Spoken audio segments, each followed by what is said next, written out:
Assalamualaikum warahmatullahi wabarakatuh. Nah, bertemu lagi dengan saya, Lovita Alfioni dari kelas 6A, Kesejahteraan Sosial Pagi. Nah, untuk perkuliahan pertama ini, di sini saya akan membuat rangkuman mengenai kekuatan teori pembangunan untuk memenuhi mata kuliah perubahan sosial dan dampak pembangunan. Nah, langsung saja. Tanpa teori, para ilmuwan sosial akan kesulitan melakukan penelitian empiris. Para ilmuwan menggunakan teori untuk membantu mereka menentukan apa yang perlu dipelajari dan untuk membimbing mereka dalam mempertajam pertanyaan penelitian dan dalam memutuskan bukti apa yang diperlukan untuk mendukung argumen mereka. Nah, dalam hal ini, teori adalah alat penelitian yang sangat kuat. Kemudian, teori membentuk proses berpikir peneliti, kemudian meletakkan dasar bagi kerangka analitis mereka, lalu memandu tesis penelitian mereka, dan menentukan agenda penelitian mereka.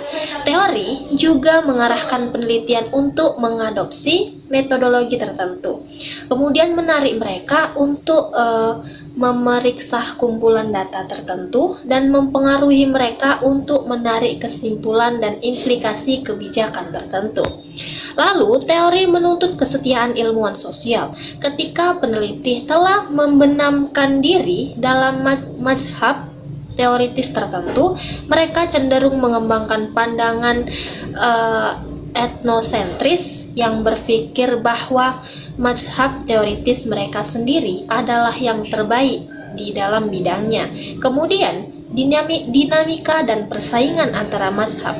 Puncak perang teori sering berubah menjadi debat ideologis, pertarungan antara teori ilmiah dan doktrin ideologisnya. Nah, selama periode polarisasi ideologis ini, para peneliti sering sekali mengabaikan pandangan teoritis kubu lain secara total, seolah-olah tidak ada yang baik dalam pekerjaan pihak lain.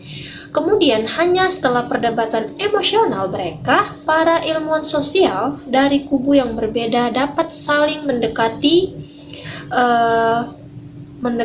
dan mulai menanggapi argumen pengkritik mereka dengan serius.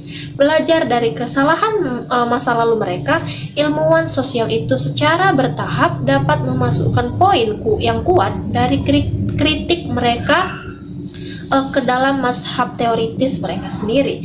Nah, meski dicatat bahwa teori bukanlah intensitas statis, mereka menyerang teori lain dan mereka mempertahankan argumen mereka sendiri. Lalu, setelah terlibat dalam perdebatan teoritis yang panas, mereka dapat mengubah diri mereka menjadi alat penelitian yang lebih baik daripada sebelumnya. Nah, bidang pembangunan menawarkan contoh sempurna tentang dinamika perubahan dalam mazhab teoritis. Nah, lalu ada 3 mazhab dominan.